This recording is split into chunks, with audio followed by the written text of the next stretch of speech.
Hola, hola, ¿qué tal? Muy buenas noches, son las 8 en punto y damos comienzo con la voz de residente en pediatría. Sean todos ustedes bienvenidos, muchas gracias por acompañarnos esta noche. No me gustaría comenzar sin antes recordarles que nos encuentran en Facebook como Medical Legal Center y en Facebook y en Instagram como la voz de residente. Antes de comenzar y presentar a nuestro doctor invitado de la noche de hoy, me gustaría recordarles en qué consiste nuestra dinámica. Tenemos un doctor invitado, en esta ocasión es el doctor Arturo, que estará realizando una exposición de alrededor de 25 a 30 minutos. Una vez terminada dicha exposición, tendremos los comentarios de nuestro doctor mentor, que ya lo conocen, el doctor José Luis García. Eso será ya que el doctor Arturo termine su exposición. Como sabemos, están en vivo, podemos hacerlo por Zoom. En la parte de los comentarios o en el chat pueden poner preguntas, felicitaciones, dudas, lo que ustedes gusten. Es un momento de interacción entre el público y entre los ponentes. Al igual les recordamos que estamos en Yo Soy Médico 17 transmitiendo en vivo, así que por Facebook también pueden llegar a preguntar en la parte de comentarios. O de igual manera, si quieren poner un like o un me encanta, también es súper bien recibido. Ahora sí, vamos a presentar a quien realmente vienen a escuchar esta noche. Con ustedes, el residente de segundo año de pediatría en el Hospital Regional de Ciudad Madero, egresado de la Universidad Autónoma de Tamaulipas, Campo Tampico, de Facultad de Medicina, doctor Alberto Romo Caballero, médico internado de posgrado en el Hospital Central, doctor Ignacio Morones Prieto, y su servicio social lo realizó en la Comunidad División del Norte del IMSS de Prospera. Con ustedes, el doctor Arturo Araujo Navaez. Doctor Arturo, buenas noches, ¿me escucha bien? Hola, buenas noches. Muy bien, ¿Qué doctor. tal? Un gusto. Excelente, le agradecemos muchísimo aquí su presencia. No hay más que decir. Lo dejo con el mejor público, que son los residentes de pediatría. Usted puede Muchas comenzar gracias. ya con su presentación. Muchas gracias. Vamos a empezar entonces a compartir pantalla. Y ya visualizándose esta, vamos a iniciar ya que el modo de presentación. Vamos a iniciar, vamos a dar comienzo y pues muchas gracias por la invitación y es un honor ser parte pues, de la voz del residente y poder otorgar lo que es la plática del día de hoy. Bueno. Soy Arturo Araujo Narváez, soy residente de segundo año de pediatría en el Hospital Regional de Ciudad Madero Pemex. El tema de hoy pues, va a ser el abordaje sobre masas mediastinales. Y vamos a iniciar con la presentación de un caso clínico que tuvimos en el hospital. En este caso, pues fue un adolescente femenino de 13 años de edad, pues en el cual acude al área de urgencias pediátricas. Pues en tu casa llegó a presentar o detectó un aumento de volumen en la región lateral izquierda de su cuello al momento de estarse cambiando. Ella también durante el interrogatorio admite pues, que presentó una pérdida de peso de 4 kilos en 6 meses. También refirió que también presentaba sudoración nocturna y pues al momento de reír pues tenía sus accesos de tos que pues ella mencionaba que pues, no eran muy típicos en ella. Ella es originaria y residente de Ciudad Madero, Tamaulipas y sin ningún antecedente de importancia. En esa misma fecha, durante la exploración, pues se encontraba asintomática al momento de una exploración física con un peso de 51.5 kilos, una talla de 1.59, presentaba una frecuencia cardíaca de 92 latidos por minuto, una frecuencia respiratoria de 19, una tensión arterial 92/60, saturación de oxígeno al 99% y una temperatura de 36.7%, prácticamente todo normal, sin ninguna alteración. Al momento pues, de la visualización, de una inspección, pues ella se encontraba pálida, el cuello pues se presentaba sin alteraciones y a la palpación pues lo único que se podíamos detectar era una masa única supraclavicular izquierda de 3 centímetros aproximadamente de diámetro. Esta no era dolorosa, era de consistencia volada y tampoco era móvil. No presentaba ningún tipo de anomalías axilares, pues ya que al momento de estar valorando a un ganglio, pues tenemos que valorar todos los ganglios que podemos resolver en lo que son los huecos, en las axilares, popliteos, en todas las regiones. Y pues, respecto a cardiopulmonar, sin ninguna alteración, un abdomen sin hepato o esplenomegalia y sin ganglios inguinales. El resto, pues también se encontraba prácticamente normal. Pues en constancia, pues lo único que podemos detectar fue un ganglio, pues se realizó un ultrasonido cervical. Este ultrasonido nos reporta que se detectaron múltiples adenomegalias de predominio en la base del cuello y la región supraclavicular ipsilateral. La más grande pues llegó a presentarse de 35 milímetros y con pérdida de la arquitectura ganglionar normal. Eso quiere decir que podía estar algún proceso inflamatorio o algún proceso de masa. Obviamente, al no estar conformes, pues realizamos una radiografía de tórax y pues en donde nos encontramos esto. Esto nos sorprende mucho, ya que podemos detectar que hay la presencia de una cavitación en el hemitórax derecho y presencia de un ensanchamiento del mediastino. Tenemos una radiografía posterior anterior en la cual podemos detectar que hay un nivel hidroaéreo de 2-3 centímetros en los espacios intercostales 5, 6 y 7. Y pues obviamente ponemos la versión lateral, en la cual podemos detectar que es abarcando lo que es la parte anterior del mediastino, ya que podemos visualizar todavía la columna vertebral y algunos lo que son los grandes vasos en el mediastino medio. Pues obviamente después de tener esta radiografía, se abrió la caja de Pandora y se realizó una tomografía en la cual pues, podemos detectar esta estructura que puede abarcar lo que es el mediastino anterior. Y de esta masa se encontraba lo que es limitándose desde el borde superior del cuello hasta la región del pericardio y podía abarcar o podía rodear lo que es el mismo del pericardio, lo que podíamos encontrar como una pericarditis a expensas de una masa que se encuentra todavía cavitada en el área de pulmón, ejerciendo una masa pulmonar. Obviamente sin presentar ninguna sintomatología pulmonar, simplemente el ganglio que podemos detectar desde el cuello desde el inicio. Esta es otra versión, una ventana pulmonar en la cual pues, podemos detectar cómo está acostada, se detecta el nivel hidroaéreo y la presencia de la cavitación a expensas igual de la masa y pues por ende se va a iniciar su protocolo de estudio. Se inicia pues con unos abordajes de pruebas complementarias como una química sanguínea, la presencia de la glucosa, una urea, bun y creatinina, todos efectivamente normales, una biometría hemática con un leucocito de 6.990, unos neutrófilos de 83%, linfocitos de 4.4%, unos monocitos de 9.2%, una hemoglobina de 10.2, hematocrito de 33.9, volumen corticular de 71 y el hematocrito corticular medio de 30.10. Esto único que nos puede ser valorable o nos puede indicar es que estamos ante la presencia de una anemia microcítica hipocrómica, pues tenemos que investigar todavía aún más al respecto. Se tomaron pruebas complementarias como un perfil lipídico, electrolitos y transaminasas, tanto como una fosfatasa alcalina, un 96% de HL en los 408, TGP 13, TGO de 14, una albúmina 7.7, globulina 3.7 y proteínas totales de 0.6, un calcio 9.7, fósforo 4.4, un magnesio de 2.1, un sodio de 139, un potasio de 4.4 y cloro de 104. Colesterol de 129, triglicéridos de 62, HDL 34, LDL 83 y VLDL de 12. Prácticamente todos los valores se encuentran normales para su edad.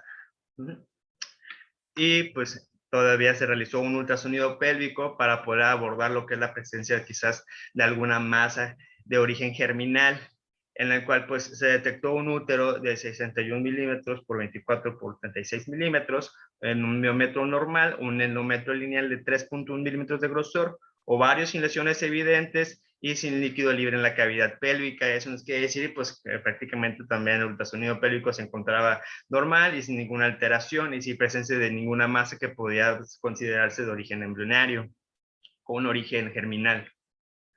Se realizó en la toma de un electrocardiograma en la cual pues sí llegó a presentarse una alternancia con disminución de la amplitud del complejo QRS en B4, B5 y B6, pues es compatible pues ya que pues la presencia de la misma masa que se estaba integrando al pericardio generaba un efecto de alternancia y el efecto pues obviamente un tipo taponade cardíaco, generando disminución del voltaje en el electro.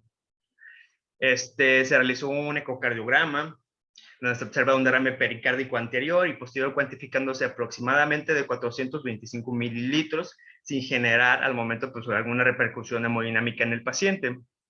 Tenemos que detectar que pues hay que recalcar también la fracción de eyección del ventrículo izquierdo pues se encontraba estable en un 70%, no había disminución de esta, entonces no podíamos considerar que se encontraba en un momento con una insuficiencia cardíaca. Igual, pues los tractos de salida del ventrículo derecho e izquierdo sin ningún tipo de obstrucción o insuficiencia tricuspidia leve con gradiente de 23 milímetros de mercurio. Y pues para una presión sistólica pulmonar de 33 milímetros de mercurio. Se detectó el arco aórtico izquierdo permeable, una rama derecha de arteria pulmonar. Y pues lo único que se pudo iniciar, encontrándonos en un tipo de derrame de esta magnitud, pues son los anticongestionantes cardíacos, que pues como la furosemide, se inició tratamiento con 0.5 miligramos kilodosis y la espironolactona de 1.5 miligramos kilodosis, tratando de así de disminuir el acúmulo en el pericardio del líquido que se encontraba. También pues se solicitó una interconsulta de lo que es el servicio de hematología. Se solicitó una biopsia ganglionar y pues nos pusimos de acuerdo con el servicio de cirugía pediátrica para realizar una biopsia el día 7 de abril, en donde pues dentro de los hallazgos reportados durante el quirófano, pues fue un ganglio supraclavicular izquierdo con red vascular en sus bordes y adherido a plano profundo abarcando una región retroclavicular con compromiso del paquete vascular subclavio. Entonces, se hace una impronta de biopsia, entonces el servicio de patología nos reporta que detectamos una neoplasia maligna con proliferación linfoide atípica. Y pues el paso a seguir será enviarlo a tercer nivel de atención. En este caso, pues se envió al Hospital Central Sur de Alta Especialidad Picacho en Pemex.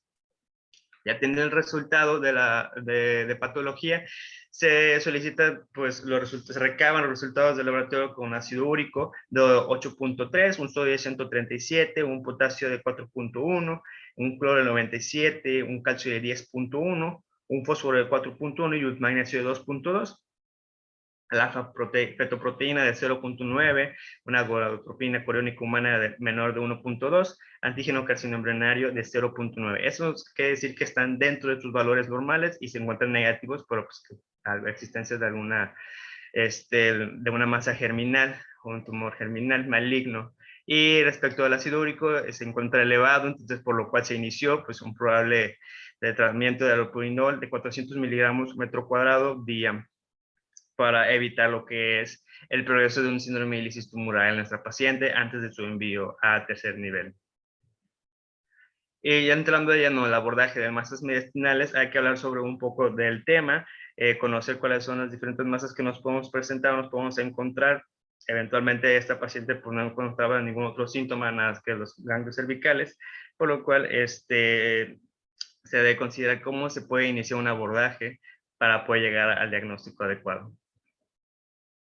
Hablando un poco de introducción, pues los tumores del mediastino se conforman un grupo heterogéneo de enfermedades malignas y benignas. La mayoría de las masas del mediastino son malignas y son de origen hematológico, pues por ejemplo algún linfoma, en el caso de nuestra paciente, y el mediastino pues es la localización más común de las masas torácicas en nuestra población pediátrica, por lo cual pues tenemos que tener en cuenta estos dos criterios al momento de la evaluación inicial.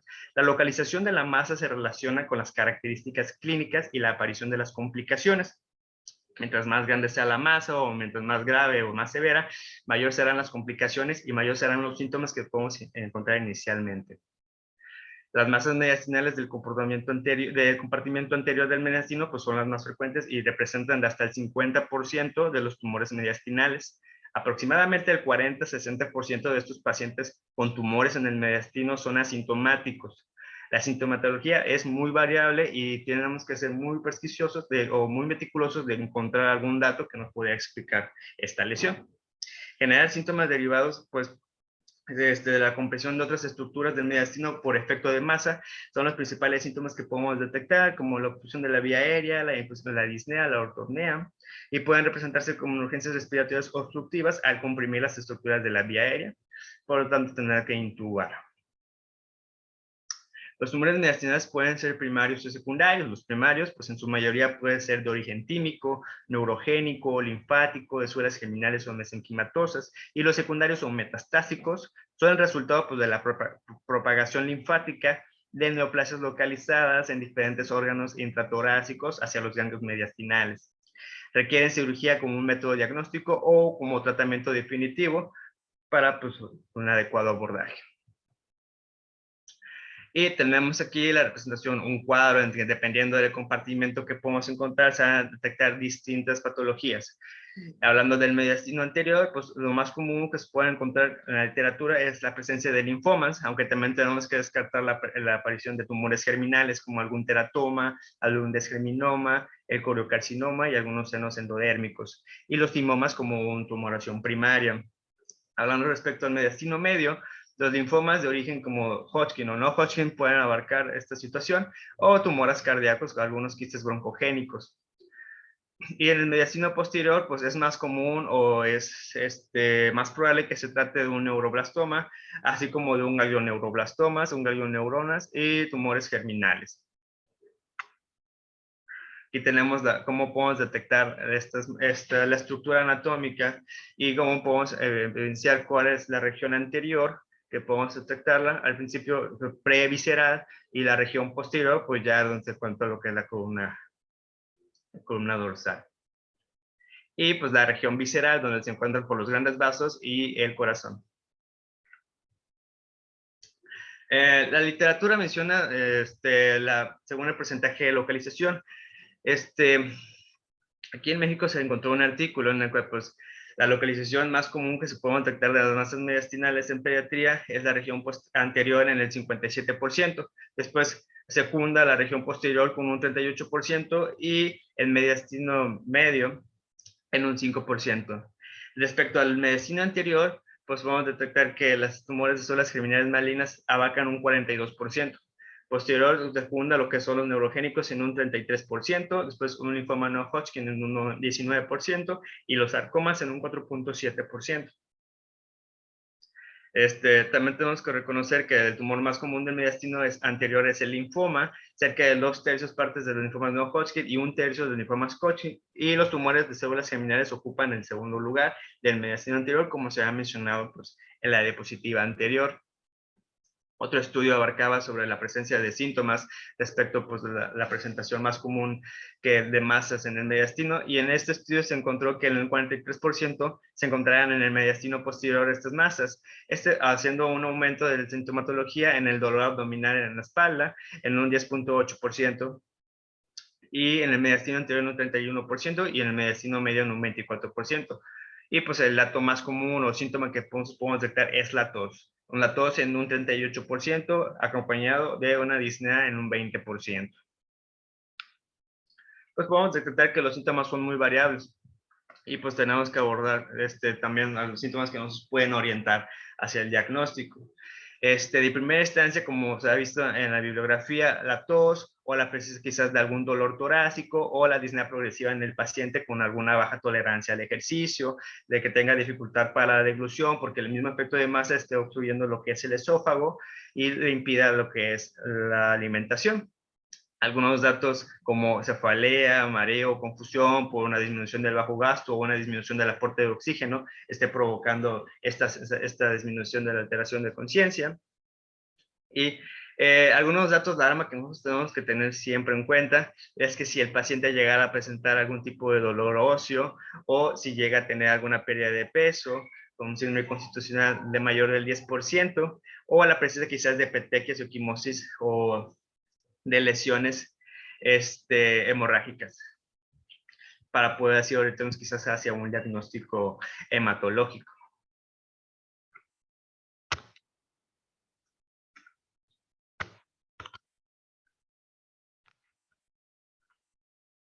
Bueno, la presencia de masas mediastinales anteriores tiene un alto riesgo de complicaciones potencialmente fatales.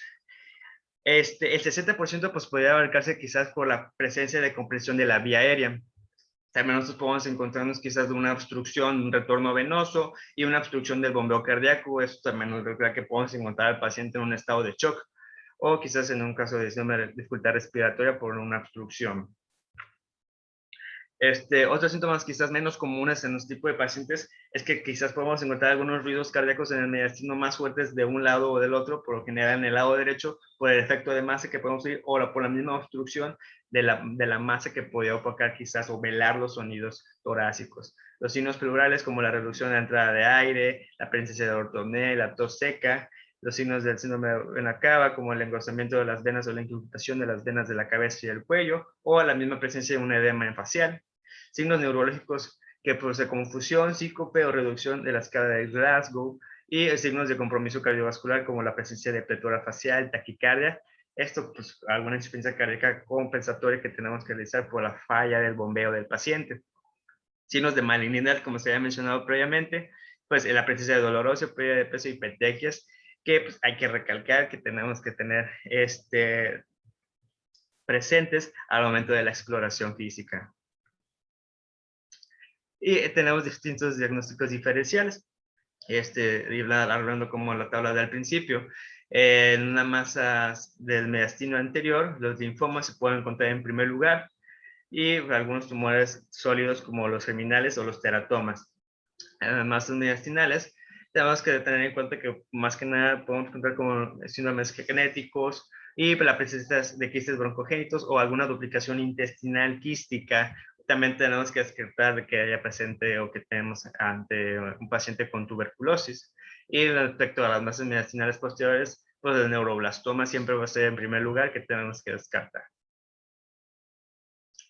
Ya de plano lo que nosotros tenemos que hacer como abordaje o los laboratorios complementarios que tenemos que solicitar de primera instancia es recomendable tomar una biometría hemática, ya que pues dentro de un aspecto hematológico sus alteraciones se pueden presentar en un 47%.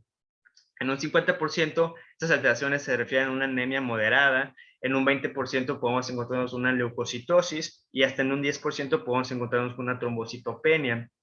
Hablando sobre otros aspectos paraclínicos, pues la urea, electrolitos, pruebas de función hepática, las pruebas de coagulación también son de gran ayuda para detectar quizás algún proceso infeccioso o alguna malignidad. Los marcadores tumorales, como DHL, la fafetoproteína y la fracción beta de la hormona gonadotropina coriónica, también pues, pueden detectar para algunos tumores germinales. Y pues tenemos que tener en cuenta que los primeros estudios de gabinete que tenemos que solicitar, pues va a ser una radiografía de tórax, como se había visto desde el principio, para quizás API lateral. Y si el paciente no presenta ningún compromiso de la vía aérea y pues no se encuentra estable prácticamente, podemos también dirigirnos a realizar quizás un ultrasonido o una tomografía computarizada, esta siempre y cuando esté con contraste, pues la que va a ser mayor sensibilidad y especificidad al momento del diagnóstico de alguna masa mediastinal, y la presencia de un ecocardiograma si es que detectamos la presencia de algún compromiso cardiovascular o alguna alteración hemodinámica en nuestro paciente. Tener en cuenta las consideraciones preoperatorias al momento quizás para poder realizar una excisión del ganglio o al momento pues, del retiro de la masa o la excisión. Incrementa el riesgo durante la anestesia, pues el de algún síntoma o dato como la apnea, la presencia de tos atropino, el estridor y las sibilancias, y pues en el momento de imagen podemos encontrar lo que es la reducción del área menor del 70%. Y pues aquí tenemos un algoritmo en el cual pues encontramos a un paciente si se encuentra estable o inestable. Si el paciente se encuentra inestable, pues de primera instancia tenemos que practicar el PALS con un ABCD y un aporte. Para un soporte, ya sea la presencia de que tenga de disnea o compromiso o estridor cardiopulmonar, o alguna manifestación neurológica, y considerar pues alguna intubación electiva para poder aumentar el aporte de oxígeno, algún mecanismo de drenaje como la colocación de una sonda endopleural o pues quizás guiar vía ultrasonido una toracocentesis para la extracción del líquido que puede estar obstruyendo. Si nuestro paciente pues, se encuentra bien, no se encuentra ningún síntoma de alteración o de distrés respiratorio, pues podemos iniciar con la radiografía de tórax, API lateral, algunos laboratorios complementarios, principalmente una biometría hemática y algunos marcadores tumorales, y podemos avanzar quizás hacia lo que sea necesario, ya sea un ecocardiograma o alguna tomografía de tórax, como recordar que esta debe ser por medio de contraste. Y pues considerar, pues tenemos que referir al paciente pues a una área donde se pueda encontrar algún hematólogo o oncólogo pediatra que pueda abarcar sobre la patología.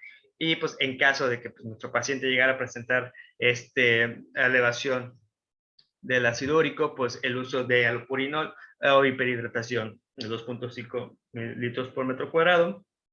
Dicho caso, pues también si tiene algún síntoma de obstrucción digestivo, pues vamos a evitar la hiperhidratación para pues, no empeorar a nuestro paciente. Y prácticamente, pues este sería el tema.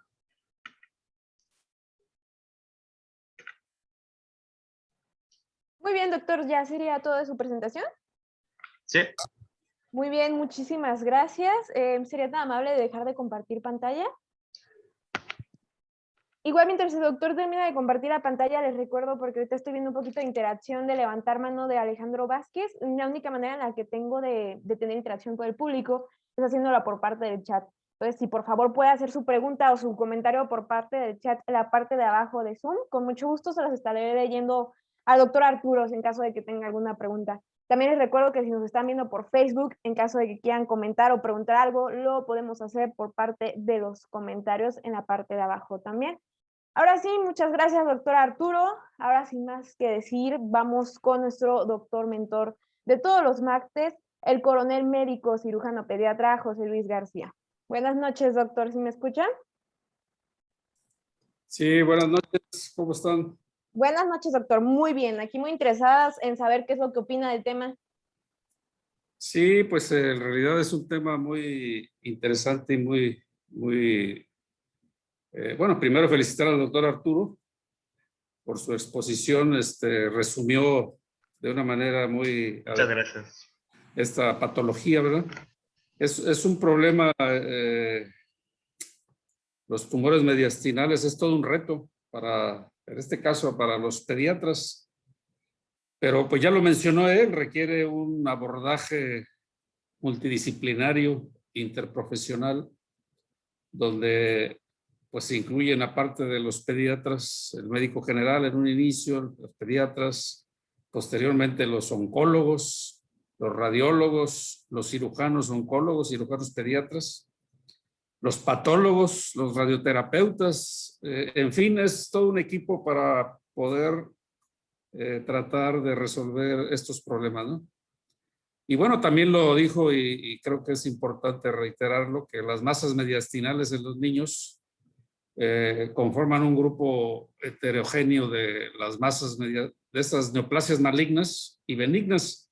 La mayoría de las masas del mediastino son malignas.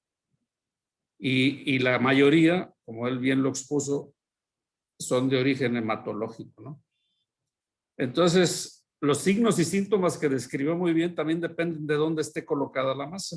Si está en el mediastino anterior, en el medio o en el posterior, ya que en cada uno de esos lugares existen tejidos, ¿verdad?, que pueden dañar. Por ejemplo, en el anterior está el timo, los nervios, vago, laringio. Cualquier alteración en eso pudiera afectar. Pero también están la vena cava superior y hay un síndrome que le llaman el síndrome de la vena cava superior. Ya cuando están en el mediastino medio, pues ahí está la vía aérea, ¿no? La bifurcación de los bronquios, entonces ahí los síntomas o signos son respiratorios. Entonces, describió muy bien el doctor Arturo la serie de signos y síntomas que nos pueden llevar a un diagnóstico, ¿no? Pues eso es lo que en un inicio quiero comentar del tratamiento multidisciplinario y de que la mayor parte de las masas mediastinales son malignas y que requieren un tratamiento, un diagnóstico oportuno y un tratamiento oportuno. Muy bien, gracias, doctor. Me acaban de hacer la pregunta que teníamos de interacción hace ratito. Puede contestarlo tanto usted, doctor Arturo, o puede hacer intervención usted, doctor José Luis. De parte de Alejandro Vázquez, dice, síndrome de Horner, no escuché si el doctor Arturo habló algo de este, y pregunta, síntomas asociados a médula anclada, sobre todo en neuroblastoma. Y sospecha del neuroblastoma, perdóname si la pronunciación me falla, catecidaminas en orina de 24 horas. Sí, de hecho, la bibliografía sí menciona el síndrome de Horner por presencia de el ganglio estriado, pero pues es una característica o un síntoma que puede estar en una alteración neurológica, pues su apoptosis palpebral y pues electrocomida iris del ojo. Y sí, también lo que sí está por relacionado a algún neuroblastoma, pues un método diagnóstico pues va a ser la aparición de catecolaminas en la orina de 24 horas, ya sea una toma aislada o ya sea la toma de las 24 horas, pero pues la presencia de las catecolaminas pues ya nos da prácticamente el diagnóstico y pues se debe hacer un abordaje ya valorar ya posterior de que si es una masa mediastinal en el comportamiento posterior, realizar ya ese abordaje respectivo, dirigiéndonos. Como esto es un abordaje inicial, pues tenemos que tener en cuenta todo lo que tenemos que recolectar de primera instancia, tanto como los síntomas o los signos tanto cardiovasculares, hematológicos, respiratorios, y tenemos que asociarlos hacia un diagnóstico, como así tener nuestro embudo de síntomas y así llegar a nuestro diagnóstico final, teniendo pues cuenta que en el camino nos podemos topar con varios diagnósticos y así poder descartarlos. Y sí, en sospecha de un neuroblastoma, las catecolaminas en orina, pues prácticamente como se refiere, un neuroblastoma, se hace el diagnóstico. Muy bien, muchas gracias, doctor. Estoy viendo otra pregunta de Paciano Miguel Ángel García Bautista. Dice, ¿los linfangiomas como patología benigna con invasión a tórax y mediastino se debe de considerar en la epidemiología?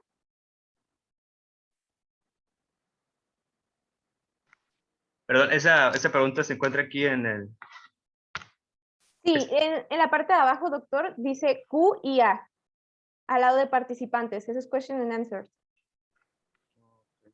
¿Me puede repetir la pregunta, perdón? Sí, claro. Igual si gusta. Ah, sí, los linfangiomas como patología benigna con invasión a tórax y mediastino se debe considerar en la epidemiología. Sí, claro, que se debe considerar en la epidemiología. Pues abarca pues prácticamente el 60, 50, 60% de estas lesiones mediastinales. Y tenemos que tener en cuenta que si tenemos a un paciente que quizás en presencia de algún ganglio, pues también en primera instancia tenemos que considerar un diagnóstico diferencial de alguna leucemia, algún linfoma, alguna neoplasia. Muy bien, doctor. Otra pregunta más de el doctor Alejandro. Dice, ¿son frecuentes los mixomas en pediatría? No, no son frecuentes los mixomas en pediatría. Muy bien. Entonces, no hay más preguntas. Tengo algunos comentarios de la doctora Diana González. Felicidades a doctora Araujo, muy buena ponencia. En Facebook también puedo ver comentarios que dice, felicidades, muy dinámico. Y no tengo más comentarios ni preguntas, doctor, así que me gustaría pasar a sus conclusiones. Primero comienzo con el doctor mentor José Luis García. Bueno, pues recordarle pues también a todos los presentes que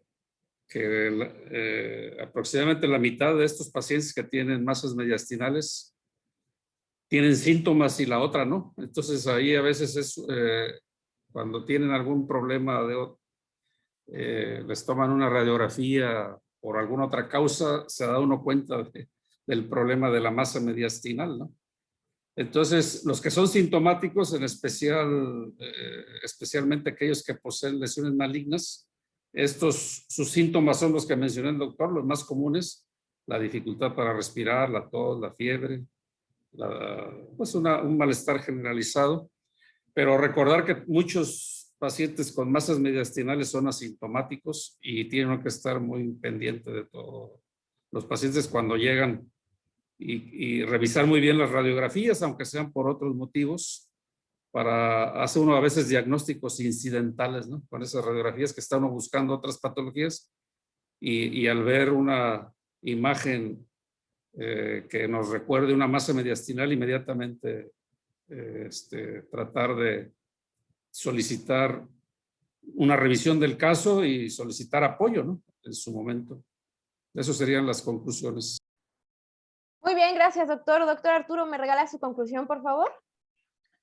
Pues sí, en conclusión, pues como se abarcó el tema, pues y mencionó el doctor José Luis García, en varias de las ocasiones estos son hallazgos en los pacientes, quizás vengan por algún otro síntoma muy aislado, quizás vengan por tos, o quizás vengan porque pues tienen dificultad para hacer ejercicio que antes no tenían, o simplemente empiezan a tener un edema facial que no se pueden explicar. Entonces al momento de la exploración física, no podemos encontrar nada como al principio en esta paciente, pero al momento de estar siendo abordado, tener un poco más de intriga de por qué le está sucediendo esto y empezar un abordaje inicial con una radiografía de tórax, pues se puede encontrar el hallazgo y pues igual en primera instancia saber qué es lo que sigue, qué es, a quién lo tengo que dirigir, qué es lo que tengo que pedir, a qué me puedo enfrentar y pues qué es lo que puedo hacer para poder solucionar en primera instancia el problema y cuál va a ser pues el pronóstico. La mayoría de los pronósticos, por tanto como el adelanto de las quimioterapias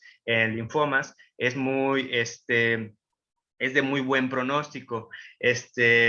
Y pues afortunadamente la mayoría de las masas pues son linfomas. Y pues podemos encontrarnos con algunas excepciones, que en el cual pues quizás tendrían que ser abordados quirúrgicamente y ellos tendrían algún otro tipo de complicaciones. Pero pues la mayoría como son de origen hematológico, la administración por vía intravenosa de la quimioterapia, respetando de sus fases y de sus dosis, pues tiene una adecuada evolución. Muy bien, muchas gracias, doctor. Antes de dar por final la presentación, me gustaría leer los últimos 2 comentarios que llegaron de Álvaro Guillermo. Dice, felicidades al doctor Arturo y al doctor García por su participación. De Salvador Hernández comenta, felicidades, excelente presentación y una carita feliz. Entonces, no me queda más que agradecerle su presencia. Muchas gracias. Muchas gracias por ser el maestro del día de hoy. Muchas gracias, como siempre, al doctor José Luis García. Les recuerdo que si se perdieron un poquitito de la plática de nuestro doctor Arturo, nos pueden encontrar en YouTube como Medical Legal Center, ahí pueden volver a ver la presentación y pueden pasar su tiempo, analizar todo, así que con mucho gusto los estaremos esperando ahí. Les recuerdo, nos encuentran en Facebook y en Instagram como La Voz de Residente, y si usted es jefe o jefa de residentes y requiere una de nuestras pláticas para adiestramiento o capacitación en temas médicos legales, por favor comuníquese con nosotros al correo electrónico atención.mlc@gmail.com, atención sin acento.mlc@gmail.com, y con mucho gusto estará recibiendo una de nuestras pláticas gratuitas en esta temporada de pandemia. Les reitero el agradecimiento por su presencia, doctores. Les agradezco mucho que estén aquí. Todo esto es un espacio para conocimiento y para aprendizaje. Gracias por ser nuestros maestros de la noche de hoy. Que tengan muy bonita noche. Muchas gracias, igualmente. Hasta luego. Adiós.